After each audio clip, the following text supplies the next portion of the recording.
going on, guys? So today we are going to be replacing the idler pulley on my 97 M3 here. The idler pulley has started making a little bit of squeaking and whining noises lately, so we're going to go ahead and replace it.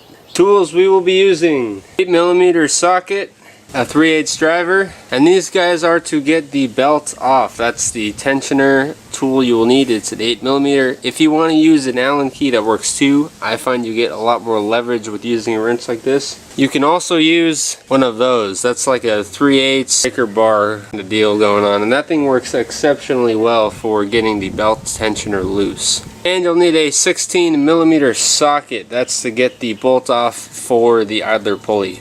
One thing I want to run over real quick is for the replacement you will have to have the belt off of the pulleys. So we're going to have to get the tensioner loose and get the belt off before we can remove and reinstall the new components. Quick rundown: the belt tensioner is an 8mm Allen key. I like to use a 3/8 driver on it. Basically we're just going to compress the tensioner and pull the belt off. We don't have to pull it off the car, just off the pulleys so we can work on them. So I'm not going to go too much into detail about how to get the belt off. If you have any questions regarding getting the belt off, I have a video for belts specifically in the description of the video. Be sure to check that out if you guys have any questions on how to get the belt off.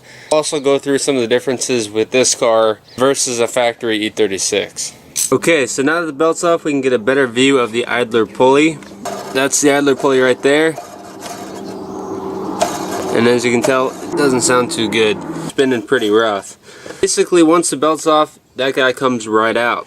It's a 16mm bolt right there, and that's all it is. That's all that comes out. Problem is that bolt comes all the way to the back of the alternator, so getting it out can be kind of a pain. Now, it can be a lot easier if you decide to actually take the fan off, but you really don't have to. You can take the bolt out, back it off, and you can slide it between two of the fan blades. Now I have an electric fan in here, so it's going to make it a little bit more difficult because I can't really slide the bolt in between the fan blades. But if you have the factory bolt, you can totally replace the idler pulley without taking out the fan. It's just a little bit more of a struggle. Alright, bolt is off. Pull the alternator over, if I can get any more room. There we go. Alright, what I ended up doing, because the fan shroud is like so freaking in the way and doesn't move, I actually pulled the upper and I pulled the lower alternator bolt off, which allowed the whole alternator to slide back and I could get this guy out.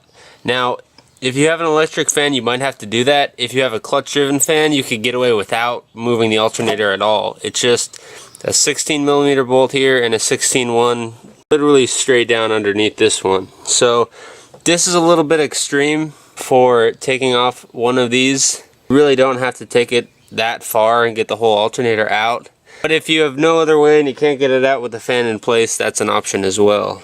If you can't get the tensioner bolt out to slide between the blades of the fan, you can remove the lower alternator bolt and pull the alternator off to the side to get it out. Now, we're going to be installing the new idler pulley. Take a look at something on the back here. So this little bubble piece of metal fits in right on the corner of the alternator. Make sure that guy is lined up and sitting perfectly against the alternator, otherwise the tensioner will be off. There's a pretty good view. So that little bubble should sit in his little hole right there to get it lined up with the bolt. Because if you have it off in any other way, it's going to be incorrect and it's not going to work properly.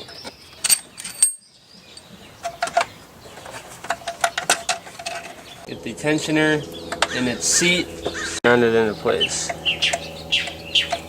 And as you tighten the bolt down, be sure to hold the idler pulley in place. This position, otherwise it'll spin out and then it won't seat correctly. There we go.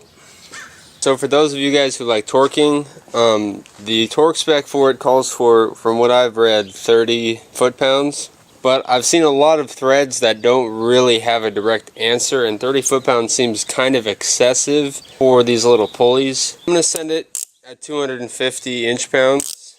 30 foot-pounds is 360 inch-pounds, so I'm not super concerned about them backing out. A lot of you guys are just going to tighten it down by hand and send it, and that works too. So, alright, that's it. Basically now from here we just reinstall our belt and we're good to go. Unsure on how to do that, I do have a video on how to install and take off the belt. We'll leave that in the description for you guys. So that's it. Thank you guys so much for watching. Keep it fresh, and I will see you guys later. You should take it slow.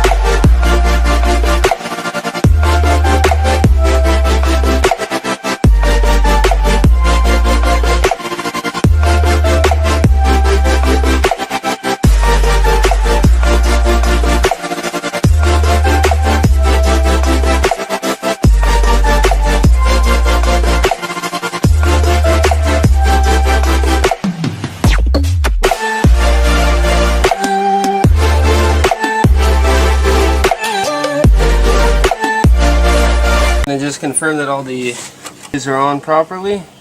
That's it, our belt's back on. Good to go.